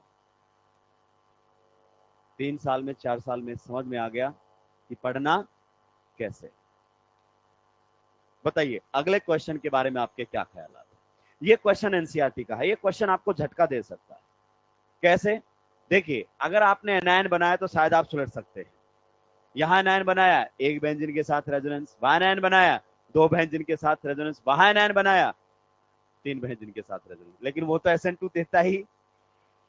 तो सर इससे पहले तो आप बना रहे थे। अरे मूर्ख, सारे देख प्राइमरी थे, तूने ध्यान नहीं दिया। कौन सा है ये? प्राइमरी। ये भी कौन सा है और ये भी कौन सा है? हिंड्रेंस का इतना ज्यादा रोल यहां पर नहीं था। SN2 रिएक्शंस हिंड्रेंस को लेकर बहुत ही सेंसिटिव होती है। ये कौन सा है आपका? 1 डिग्री। ये कौन सा है? 2 डिग्री। और ये कौन सा है? 3 degree. Now degree will decide. Clear? तो सबसे ज्यादा रिएक्टिव फर्स्ट, उसके बाद सेकेंड, उसके बाद थर्ड। बढ़िया क्वेश्चन है कि नहीं है? एनसीईआरटी का कि तू कितना समझाला, मैं क्वेश्चन दूंगा, रायता फैला देगा बच्चा। पाई बॉन्ड वाला नहीं लगा ना, यही तो बताया बेटा। जब पाई बॉन्ड वाला जब आप देख रहे हो तो उस केस में हिंड्रेंस क्या है? Primary primary primary. अगर हिंड्रेंस बढ़ेगा तो मामला पेचीदा हो जाएगा। यहाँ पर देखो 2 बल की ग्रुप आगे कि नहीं आगे। अब इस केस में अगर आप सोचोगे तो नेगेटिव तो बहुत ज्यादा स्टेबल बनेगा, पर यहाँ तो न्यूक्लियोफाइल अटैक ही नहीं कर पाएगा बैक साइड से, SN2 तो होगा ही, जुगाड़। क्लियर? चल, तो पहला factor that is the structure of substrate हमारा क्या होता है? खत्म। दूसरा फैक्टर आता है, second factor, and that is solvent. Normally solvent के बारे में जीओसी में ही बात कर लेते हैं। मैं अब बात करने वाला हूं किसके बारे में? सॉल्वेंट। ठीक है, देखिए सॉल्वेंट को बेसिकली हम 2 कैटेगरी में डिवाइड कर सकते हैं, साथ के साथ लिखते हुए चलेंगे, इतना भारी काम नहीं। सॉल्वेंट आपका 2 कैटेगरी में डिवाइड हो सकता है। एक सॉल्वेंट रहेगा पोलर। कैसा रहेगा? पोलर। पोलर का मतलब म्यू 0 या नॉन जीरो? Non zero. और एक सॉल्वेंट ऐसे होते हैं जो कैसे होते हैं? Non polar. दुनिया जानती है, जिनका डाइपोलमेंट क्या रहेगा? 0। पक्का? यस। तो यहां पर म्यू रहने वाला है 0। एग्जाम्पल के तौर पर CCl4 आप जानते हैं नॉन पोलर सॉल्वेंट है। उसके अलावा बेंजीन कैसा है? नॉन पोलर सॉल्वेंट है। उसके अलावा CS2 कैसा है? नॉन पोलर सॉल्वेंट है। उसके अलावा एल्केन्स, एल्केन्स का भी कोई डाइपोलमेंट नहीं होता, नॉन पोलर सॉल्वेंट। पक्का? पोलर को फर्दर 2 कैटेगरी में डिवाइड किया गया। पोलर को फर्दर 2 कैटेगरी में डिवाइड किया गया। देखिए जब किसी टॉपिक को आप पढ़ो ना, तो आपको ये पता होना चाहिए क्वेश्चंस कैसे आएंगे, इसीलिए क्वेश्चन प्रैक्टिस जरूरी है। कुछ बच्चे क्या करते हैं, नोटबुक पे जाके इसको लिख के देखेंगे, सॉल्वेंट 3 टाइप के, सब याद है सर मेरे, क्वेश्चन नहीं बनते। अबे ये पूछेगा ही नहीं कि टाइप ऑफ सॉल्वेंट क्या होते हैं, पहचान के बताइए कौन से टाइप का है, ये आएगा ही। ये इसलिए पढ़ाया जा रहा है ताकि आगे जो बात बोलूं वो समझ में आ जाए। अब आप सोचिए, अगर आपको ये नहीं पता 3 × 2 = क्या होता है, तो न्यूमेरिकल तो बनेंगे ही। तो इसका मतलब ये थोड़ी है कि ये पूछेगा तुझसे पेपर में। यही बच्चे को क्लियर नहीं होता है, ये पार्ट आपसे पूछे नहीं जाते हैं, ये इसलिए पढ़ाए जाते हैं ताकि आपको टॉपिक में क्लियरिटी आ सके। ठीक है, तो पोलर सॉल्वेंट को फर्दर 2 कैटेगरी में डिवाइड किया जाता है। एक आपका रहेगा पोलर प्रोटिक। क्या रहेगा? Polar protic. क्लियर? और एक आपके सामने रहेगा पोलर एप्रोटिक। क्या रहेगा? Polar aprotic. सबसे पहले आप इनमें डिफरेंस समझिए, प्रोटिक और एप्रोटिक। प्रोटिक का मतलब होता है, प्रोटिक जो वर्ड आया है वो आया है प्रोटॉन से। किससे आया है? प्रोटॉन से, यानी कि जो H+ दे सकते हैं। और एप्रोटिक मतलब जो H+ नहीं दे सकते। क्लियर? या फिर आप ये कह सकते हो कि प्रोटिक वो होते हैं जिनके पास एक हाइड्रोजन ऐसा होगा प्रोटॉन जैसा जो H बॉन्डिंग कर सकता है। आप बताइए H बॉन्डिंग के लिए कौन कौन से हाइड्रोजन एलिजिबल होते हैं? ऑक्सीजन से जुड़ा हुआ H, यस, हाइड्रोजन बॉन्डिंग कर सकता है। नाइट्रोजन से जुड़ा हुआ H, हाइड्रोजन बॉन्डिंग कर सकता है। हेलोजन में फ्लोरीन से जुड़ा हुआ H, हाइड्रोजन बॉन्डिंग कर सकता है। क्या बात सत्य है? तो प्रोटिक वाले वो होते हैं जिनमें एक ऐसा हाइड्रोजन अवेलेबल होता है जो कि आपका हाइड्रोजन बॉन्डिंग कर सकता है। ऐसे अगर सॉल्वेंट है जिनके पास ऐसा H है, वो प्रोटिक रहेंगे। क्लियर? जैसे अगर मैं आपसे पूछूं वाटर के बारे में, तो सबसे पहले बताओ वाटर का डायपोलमेंट वाटर का 0 होता है कि नॉन जीरो होता है? Non zero. लेकिन इसके पास एक ऐसा H है ना जो हाइड्रोजन बॉन्डिंग, तो ये पोलर भी है और प्रोटिक भी है। क्लियर? नेक्स्ट अगर अपन बात करना चाहें, बताइए अल्कोहल के बारे में क्या ख्यालात है आपके? मतलब मैं ऑफर नहीं कर रहा हूं, इससे पूछ रहा हूं। चेहरों पे मुस्कुराहट आ जाती है कि पहली बार हमसे किसी ने पूछा है। बताइए इसके बारे में अगर अपन बात करें तो यहां पर भी एक H है जो हाइड्रोजन बॉन्डिंग कर सकता है। फिर अगर कार्बोक्सिलिक एसिड हमारे सामने आ जाए, तो कार्बोक्सिलिक एसिड में भी ऑक्सीजन पर जुड़ा हुआ एक H है जो कि हाइड्रोजन बॉन्डिंग कर सकता है। पक्का? तो ये सारे के सारे, जैसे आपके पास अमोनिया आ जाए, अमोनिया में बताइए डायपोल मोमेंट जीरो या नॉन जीरो? Non zero. तो यहां पर भी एक H है जो कि H बॉन्डिंग कर सकता है। तो इनको अगर आप सॉल्वेंट के तौर पर इस्तेमाल में लोगे तो ये पोलर प्रोटिक में रहेंगे। डायपोल मोमेंट सभी का नॉन जीरो है और सभी के पास ऐसा H है जो हाइड्रोजन बॉन्डिंग कर सकता है। क्लियर?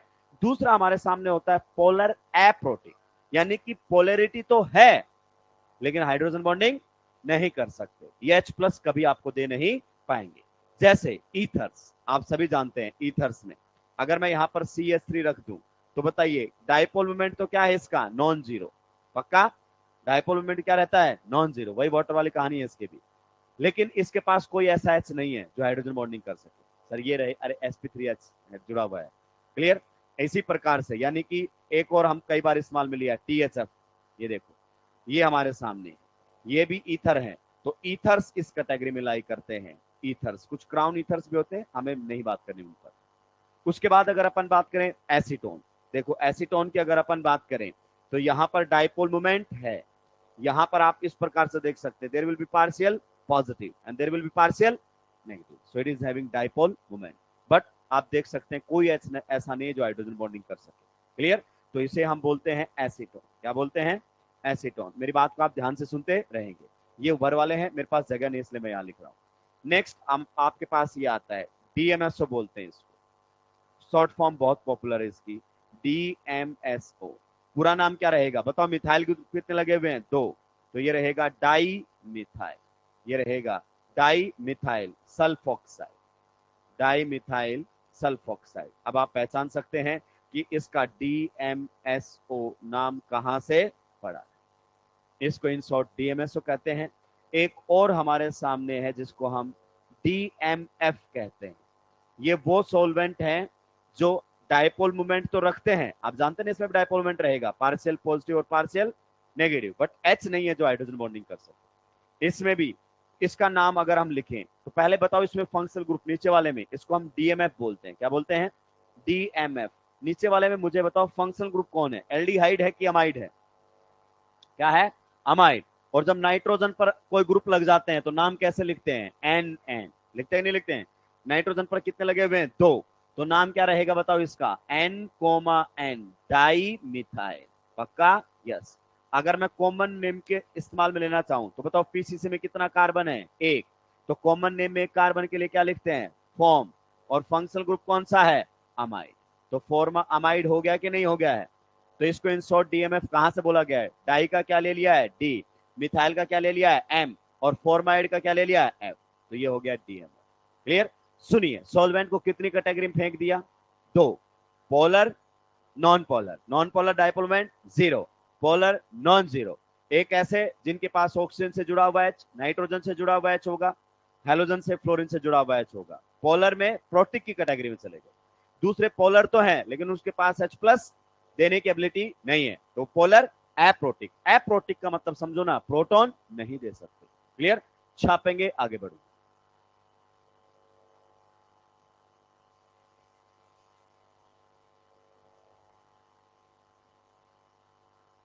जल्दी जल्दी निपटाएंगे मेरे भाई।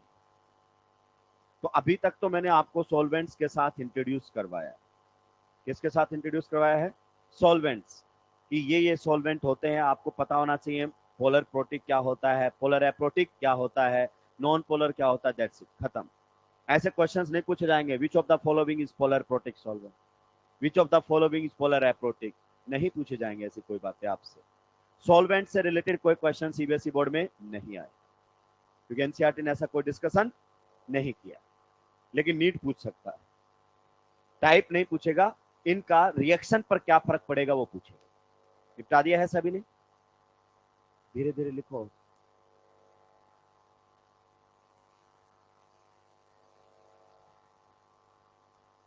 तो हो सकता है कल मैं एक्सरसाइज का डिस्कशन रखूं, कंटिन्यू रखूंगा, तो आपको लाइव आने की कोई जरूरत नहीं। जिनको डाउट है, जेन्युइन डाउट है, जिस क्वेश्चन में है, तो बेटर है आप रिकॉर्डेड भी देख सकते हैं। लेकिन अगर आपको लगता है कि नहीं सर मुझे तो लाइव ही सुनना है, तो कोई ऐसी कोई वो नहीं है कि नहीं आ सकते, आ भी सकते हैं। बट इम्पोर्टेंट क्या है कि आपका टाइम वेस्ट नहीं, सीधी सी बात। मान लीजिए मैंने रिकॉर्ड कर दिया, फिर आपको पता चला कि मेरी इस एक्सरसाइज में 3 ही डाउट थे, तो आपको पता चल जाएगा यहाँ क्वेश्चन 5 आया, मेरा 10वां आया, तो स्लाइड करके वहां तक आप जा सकते हैं स्किप करके। टाइम वेस्ट नहीं करना है, इंपॉर्टेंट पॉइंट ये है, क्योंकि टाइम से ज्यादा इंपॉर्टेंट कोई चीज नहीं है। तुम कितने अच्छे डॉक्टर बन जाना, किसी को 2 सेकंड ज्यादा जिंदा नहीं रख पाओगे। जो बोल रहे ना टाइम हो गया, जिनका टाइम हो गया वो चले गए, वो नहीं है।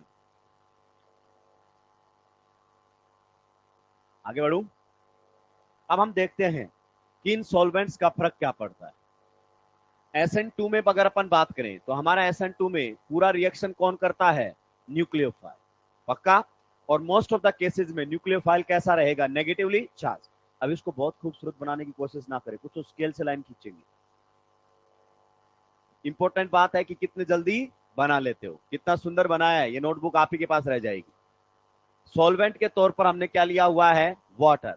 अब आप बताइए वाटर कैसा सॉल्वेंट है, पोलर प्रोटिक, अब पता लगने लग जाएगा, ठीक है। अगर हमने इसके अंदर क्या डाला है, NaCl। अब आप मान लीजिए Cl माइनस न्यूक्लियोफाइल लेना चाहते हैं SN2 के अंदर, तो Cl माइनस कहीं से तो लेना पड़ेगा ना, क्लियर। तो NaCl हमने यहां पर ले लिया है। जैसे ही NaCl वाटर के अंदर जाता है डिजोल्व हो जाता है, क्लियर, सोल्यूबल होता है। क्या होगा इसके अंदर बताइए, सोडियम पर कैसा चार्ज रहेगा, positive, Na plus.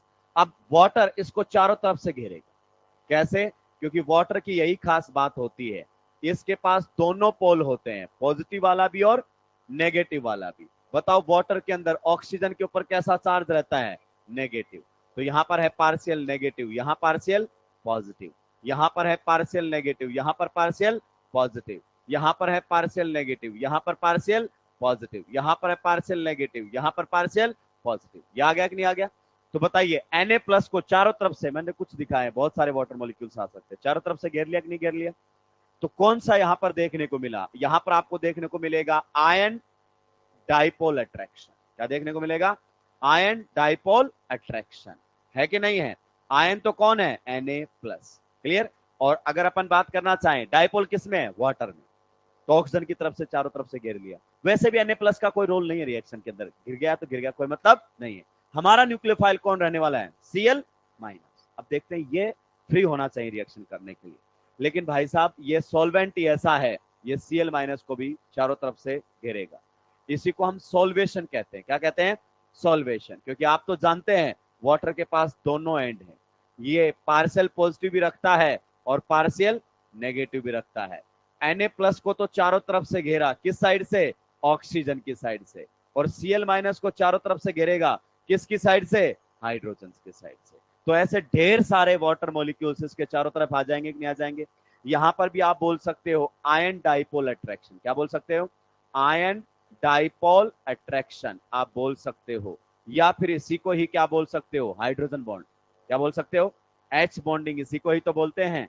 H bonding is a special type of ionic bond, एक प्रकार का आयनिक अट्रैक्शन तो होता है। तो ये आपके सामने रहेगा। अब बताइए अगर हम SN2 करवाना चाहते हैं और हमारा न्यूक्लियोफाइल नेगेटिवली चार्ज्ड है, तो क्या हमें कोई पोलर प्रोटिक सॉल्वेंट लेना चाहिए। क्यों, क्योंकि पोलर प्रोटिक सॉल्वेंट को तो चारों तरफ से वाटर मॉलिक्यूल्स घेर लेंगे, तो रिएक्शन कैसे करें। जैसे आपको थोड़ा सा रिकॉल करवाता हूं, सोच समझ के उसका जवाब देना है, जो मैं पूछ रहा हूं वो नहीं बताना जो आपको आता है, ठीक है। Na प्लस और Li प्लस में से किसकी साइज ज्यादा होती है, Na प्लस, बिल्कुल सही जवाब है, साइज यही रहेगी। Na प्लस और Li प्लस में से हाइड्रेटेड रेडियस किसकी ज्यादा होती है, Li प्लस, पक्का। इसको ज्यादा वाटर मॉलिक्यूल चारों तरफ से घेरेंगे।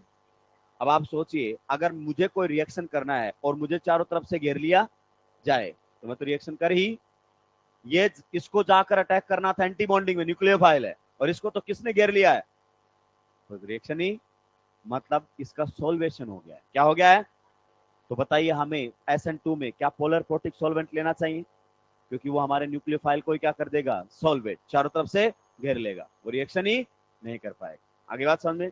तो डायग्राम बना लेंगे, बस एक पॉइंट लिख देना, अगली क्लास में शायद मैं भूल जाऊं, पॉइंट लिख लो पहले। Polar protic solvent, solvents, polar protic solvent, solvents, polar protic solvent, solvates, both cationic and anionic part of the reagent, both cationic and anionic part of the reagent, दोनों को सॉल्वेट कर देगा, केटायनिक और एनायनिक। Na+ से तो हमारा वैसे भी कोई लेना देना नहीं था, हमारा न्यूक्लियोफाइल घेर लिया गया।